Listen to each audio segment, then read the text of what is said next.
नमस्कार दोस्तों, मैं घनश्याम चोइल इतिहास की ऑनलाइन क्लासों में आपका स्वागत करता हूं। ये जो हमारा ऑनलाइन यूट्यूब चैनल है Kamla Devi Singhvi college of science and technology of Kuchera, इस चैनल को आप अधिक से अधिक लाइक भी करिए करो, साथ ही साथ शेयर भी कर दिया करो और सब्सक्राइब भी कर दो ताकि आने वाले जो भी नए नए अपडेट है वो आपको मिलते रहे। तो ठीक है, उम्मीद करता हूँ आप अधिक से अधिक लाइक और शेयर भी करेंगे। आज हम अब शुरू करते हैं हमारे जो पिछली क्लास थी उससे आगे के टॉपिक के बारे में। तो हमने पिछली क्लास में पढ़ा था, हमने मिर्जा राजा मान सिंह के बारे में। मान सिंह पूरा पढ़ लिया था। अब बता देता हूँ, जब मान सिंह की मृत्यु हुई थी तो मान सिंह की मृत्यु के पश्चात आमेर का शासक बनता है मान सिंह का भाई, जिसका नाम आता है भाव सिंह। और जब ये भाव सिंह शासक बनता है ना, शासक बना था भाव सिंह, और ये भाव सिंह शासक बनता है, उस समय मान सिंह का जो ज्येष्ठ पुत्र था जय सिंह, ज्येष्ठ पुत्र था जय सिंह। ये जय सिंह था मात्र 2 वर्ष का। कितने वर्ष का था? 2 वर्ष का था। तब इस जय सिंह की माता दमयंती ने इसको यहां से निकाल करके भेज दिया था दोसा। और फिर बाद में 1621 ईस्वी के अंदर भाव सिंह की मृत्यु होती है। तो भाव सिंह की मृत्यु होने के पश्चात इसी दमयंती ने जय सिंह को दोसा से वापस लाया और वापस ला करके इसका आमेर के अंदर राज्याभिषेक करवाया था। क्लियर है यहाँ तक? तो आज शुरू करते हैं। जिस शासक के बारे में पढ़ेंगे उस शासक का नाम आता है मिर्जा राजा जय सिंह प्रथम। आप ये भी ध्यान रख सकते हो कि जय सिंह प्रथम, मिर्जा राजा इसकी थी उपाधि। मूल नाम था जय सिंह, ये जय सिंह पहला है और मिर्जा राजा था वो इसकी उपाधि थी। तो सबसे पहले ध्यान रखना इसका पिता। तो पिता की जगह आप ध्यान रखना मान सिंह प्रथम। ध्यान रखना पिता कौन है? मान सिंह प्रथम। ठीक है। फिर दूसरी बात ध्यान रखना कि इसकी माता का क्या नाम था। तो ध्यान रखना इसकी माता का नाम था दमयंती, महारानी दमयंती। और फिर बाद में ध्यान रखना इसका जो ननिहाल था वो ननिहाल कहां पर था। तो ध्यान रखना इसका ननिहाल था दोसा। ये इसकी प्रारंभिक जानकारी, पिता, माता और ननिहाल। पिता मान सिंह प्रथम, माता दमयंती और ननिहाल था इसका दोसा। ये अब 1621 में शासक बना और 1667 ईस्वी तक ये शासक रहा। तो इस आधार पर एक बात क्लियर होती है कि आमेर के जो कछावा शासक थे उन कछावा शासकों के अंदर, ध्यान रखना आमेर के अंदर या फिर कछावा शासकों के अंदर सर्वाधिक लंबा शासन काल किसका था? तो ध्यान रखना मिर्जा राजा जय सिंह का था। या आप ये कह सकते हो कि जय सिंह प्रथम का आमेर के अंदर सबसे लंबा कार्यकाल था। कितना कार्यकाल था? तो ध्यान रखना इसका कार्यकाल था 46 वर्ष। इसने कितने समय तक शासन किया? तो ध्यान रखना 46 वर्षों तक इसने आमेर पर शासन किया था। क्लियर है ये बात? दूसरी बात, मिर्जा राजा जय सिंह ने 3 मुगल बादशाहों की सेवा की थी। कितने बादशाहों की सेवा की? 3 मुगल बादशाहों की सेवा की। अब बात करें कि वो 3 मुगल बादशाह कौन कौन से थे? तो अकबर था। अकबर के पश्चात अकबर का पुत्र शासक बना जिसका नाम आता है जहांगीर। जहांगीर की इसने सेवा की थी। जहांगीर के पश्चात शासक बना था जहांगीर का पुत्र शाहजहां। शाहजहां की भी इसने सेवा की थी। फिर शाहजहां के पश्चात, शाहजहां की मृत्यु होने के पश्चात, शाहजहां के पश्चात मुगल बादशाह बना था जिसका नाम आता है औरंगजेब। तो इसने औरंगजेब की भी सेवा की थी। ये ध्यान रखना 3 मुगल बादशाहों की सेवा की, जहांगीर, शाहजहां, औरंगजेब। क्लियर? अब बात करें जहांगीर ने इससे क्या विशेष किया। तो ध्यान रखना जहांगीर ने मिर्जा राजा जय सिंह को 1623 ईस्वी में की बात आती है, 1623 ईस्वी में एक अभियान पर भेजा था। उस अभियान का नाम आता है अहमदनगर अभियान। कौन सा अभियान? अहमदनगर अभियान। बात करें ये अहमदनगर अभियान किसके खिलाफ था, तो ध्यान रखना मलिक अंबर के खिलाफ था। मलिक अंबर के खिलाफ था। अहमदनगर अभियान किसके खिलाफ, मलिक अंबर के खिलाफ था। क्लियर। जहांगीर 1623 ईस्वी अहमदनगर अभियान मलिक अंबर के खिलाफ भेजा था। किसको, जय सिंह प्रथम। अभी ये मिर्जा राजा नहीं बना, आगे बढ़ेगा तब बताऊंगा। ठीक है, जय सिंह प्रथम मिर्जा राजा कैसे बनेगा तो उसके बारे में आप चर्चा करते हैं। शासक आया है शाहजहां। जहांगीर की मृत्यु हुई, मृत्यु होने के पश्चात जहांगीर का पुत्र शासक बना जिसका नाम आता है शाहजहां। क्लियर। तो शाहजहां ने इसको 1631 ईस्वी के अंदर, ध्यान रखना। एक बार पहले ये बता देता हूं कि जहांगीर था ना, जहांगीर ने इस जय सिंह प्रथम को 4000 की मनसबदारी प्रदान की थी। ठीक है, वो मनसबदारी शाहजहां बढ़ा करके कर देता 5000, वही मनसबदारी शाहजहां बढ़ा करके कर देता 6000। तो ये जो जय सिंह था, इस जय सिंह को बात करें तो इसको 6000 की मनसब प्रदान थी। कितनी मनसब प्रदान थी, 6000 की मनसब प्रदान थी। मनसब आगे भी मैं आपको 2 बार बता चुका हूं कि क्या चीज है, लेकिन फिर भी अगर समझ में आई तो ये बता देता हूं कि मनसब था ना, यह मुगल दरबार के अंदर व्यक्ति का पद था। व्यक्ति को कितना बड़ा पद होता रहा वो उसकी मनसब होती थी। जैसे जय सिंह को 6000 की मनसबदारी मिली, तो इसके अंदर मनसब के अंदर 2 चीजें होती है, ध्यान रखना। चीजें होती है 2। एक होती है जिसका नाम आता है जात, दूसरी होती है सवार। मनसब के अंदर 2 चीजें होती है, जात सवार। ठीक है। अब जैसे इसको 6000 की मनसब है तो इसकी जो जात है, जात का मतलब होता है पैदल सैनिक या पैदल सेना, तो वो पैदल सेना है 6000। ठीक है, 6000 की मनसब है तो उसमें जात कितने हैं, 6000। और सवार, सवार का मतलब है घुड़सवार सेना, घुड़सवार सेना। घुड़सवार सेना ये भी इसमें कितनी आएगी, 6000। अगर मनसबदारी 6000 की तो उसके अंदर पैदल सेना भी 6000 की होगी और घुड़सवार सेना है वो भी 6000 की होगी। दोनों चीजें 6000, तब वो 6000 का मनसबदार होता था।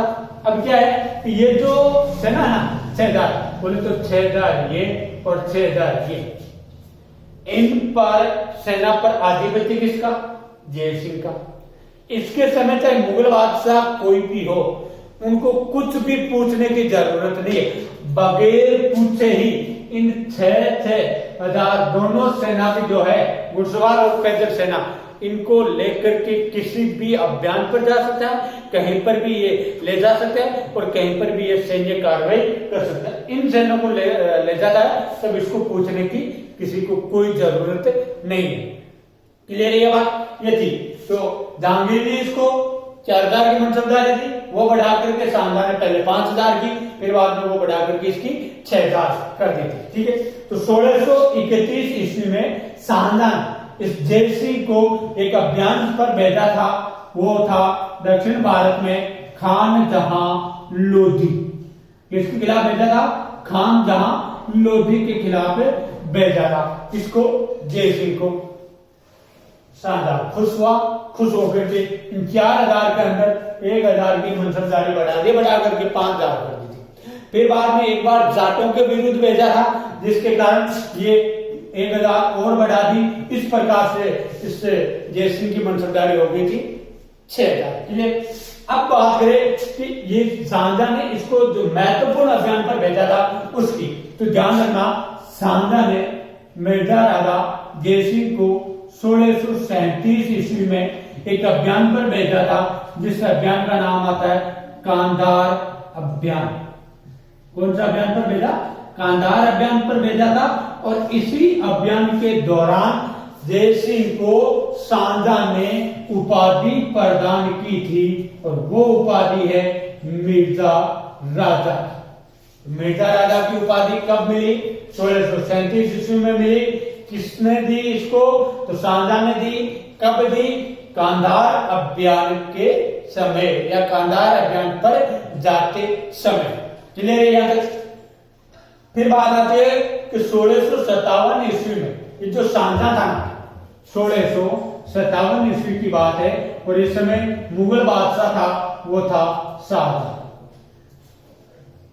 शाहजहां के बीमारी की अफवाह फैल जाती है, तो ध्यान रखना, इसके 4 पुत्र थे। कितने पुत्र थे? 4। 4 पुत्र कौन कौन से? सबसे बड़ा दारा शिको, दारा शिको के पश्चात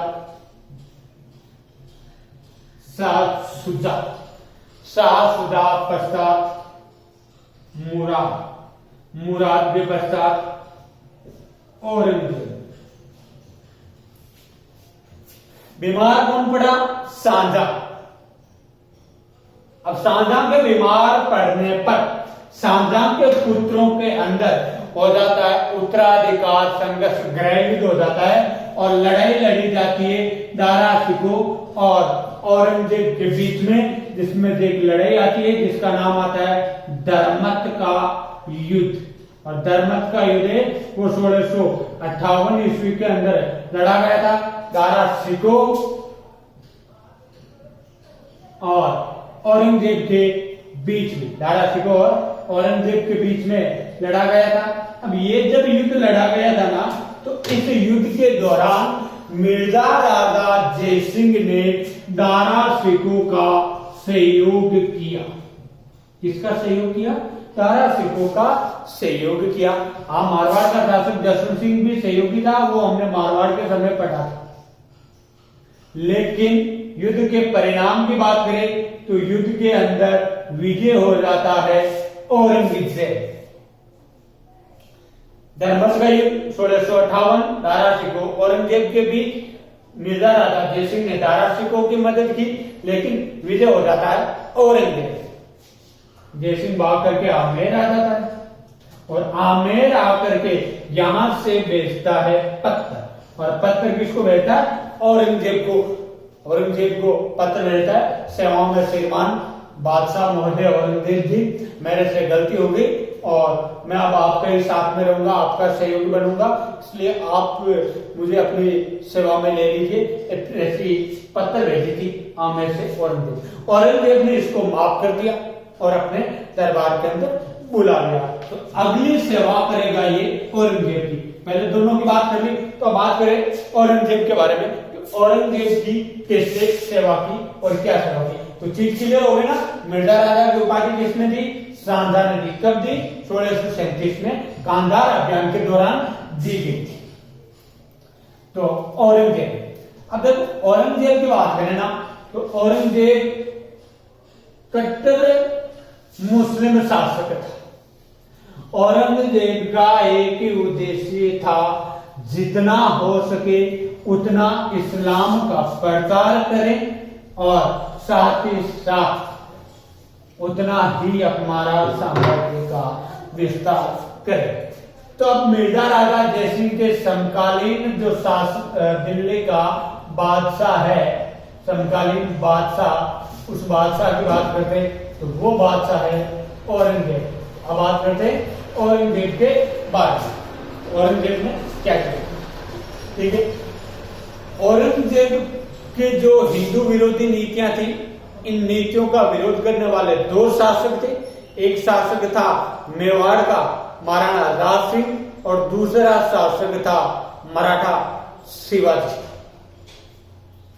तो मिर्जा राजा जयसिंह को औरंगजेब ने भेजा था दक्षिण भारत शिवाजी के विरुद्ध। किसको भेजा? शिवाजी के विरुद्ध। कब भेजा? 1665 ईस्वी के अंदर। ठीक है, 1665 ईस्वी के अंदर भेज दिया। तो मिर्जा राजा जयसिंह गया अब शिवाजी के विरुद्ध और शिवाजी को एक दुर्ग के अंदर कैद कर लेता है। तब मिर्जा राजा जयसिंह और शिवाजी के बीच में संधि होती है। इतिहास प्रसिद्ध संधि है, ध्यान रखना। और उस संधि का नाम आता है पुरंदर की संधि। बात करें ये संधि कब हुई, तो ध्यान रखना ये संधि हुई है 11 जून 1665 ईस्वी। बहुत सी गाइडों के अंदर आपको 11 जून के जगह 12 जून मिल जाएगी, जो गलत है, ध्यान रखना। 11 जून की जगह 12 जून मिल जाएगी, सॉरी 22 जून मिल जाएगी, वो 22 जून गलत डेट है, वो सही नहीं है, सही तारीख है 11 जून। तो ध्यान रखना पुरंदर की जो संधि है वो संधि हुई थी 11 जून 1665 के ईस्वी। बात करें ये संधि किन किन के बीच हुई, तो ध्यान रखना ये संधि हुई है मुगलों के प्रतिनिधि मिर्जा राजा जयसिंह प्रथम व मराठा सरदार शिवाजी के बीच। ठीक है, या आप ये भी कह सकते हो कि ये संधि हुई है औरंगजेब और शिवाजी के बीच। ठीक है, संधि हो गई।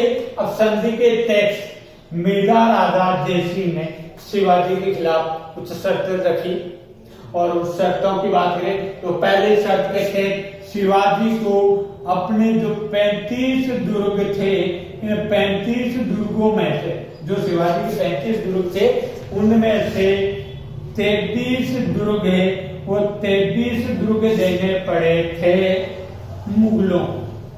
35 में से 33 दुर्ग मुगलों को देने पड़े थे, पहली बात है।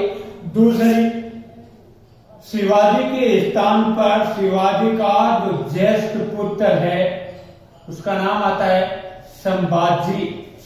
इस संभाजी को मुगल दरबार में उपस्थित होना पड़ेगा।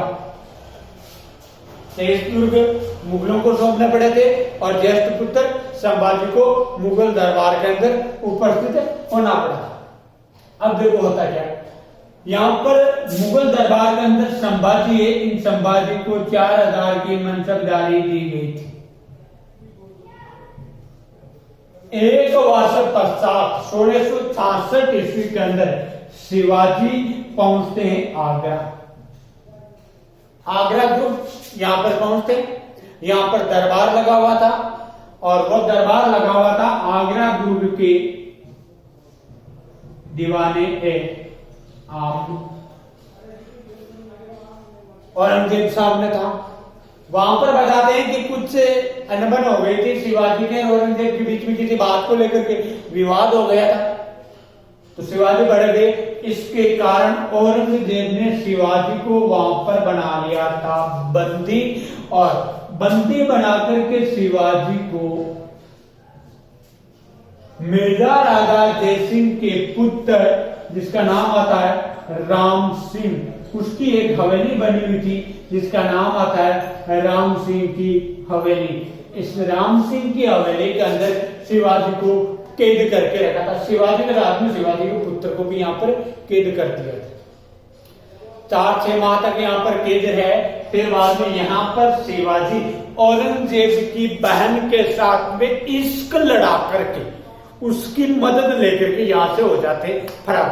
और वो इश्क कैसे लड़ाया उसकी बात तो हम कभी मुगल काल पढ़ेंगे, उस समय चर्चा करेंगे कि क्या हुआ था, कैसे वहां से निकले थे, कैसे नहीं निकले थे, और उस इश्क जो शिवाजी ने किया था उसका क्या परिणाम निकला था, वो तो उस समय पढ़ेंगे। तो शिवाजी यहां से फलों की टोकरी में बैठ करके फरार हो जाते हैं। औरंगजेब नाराज हो जाता है। औरंगजेब नाराज होकर मिर्जा राजा जयसिंह को पुणे भेजता है शिवाजी के विरुद्ध। लेकिन दूसरी बार जब जयसिंह जाता है उस समय ये जयसिंह है वो असफल रहता है।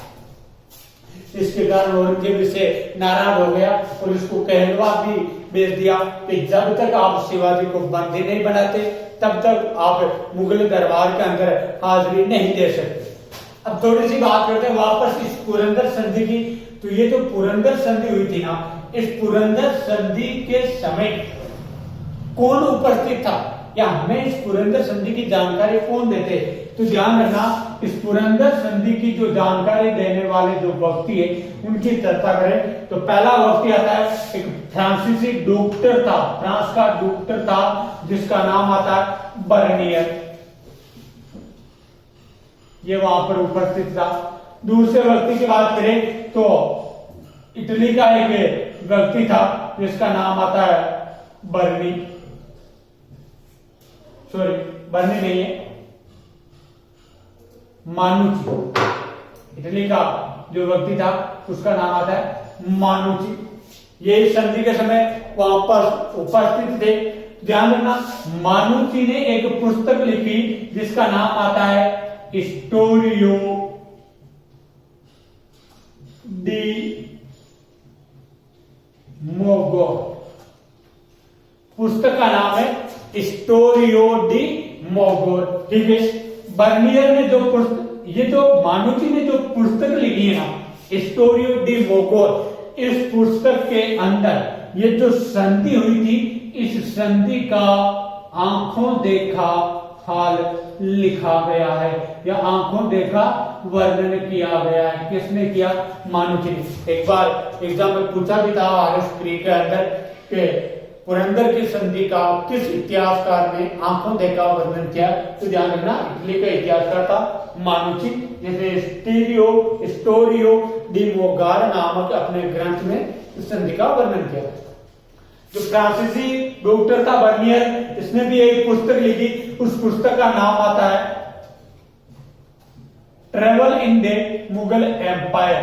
पुस्तक का नाम है travel in the Mughal empire, travel in the Mughal empire. इस ग्रंथ के अंदर भी बर्नियर ने कुछ बातें लिखी है। किसके बारे में?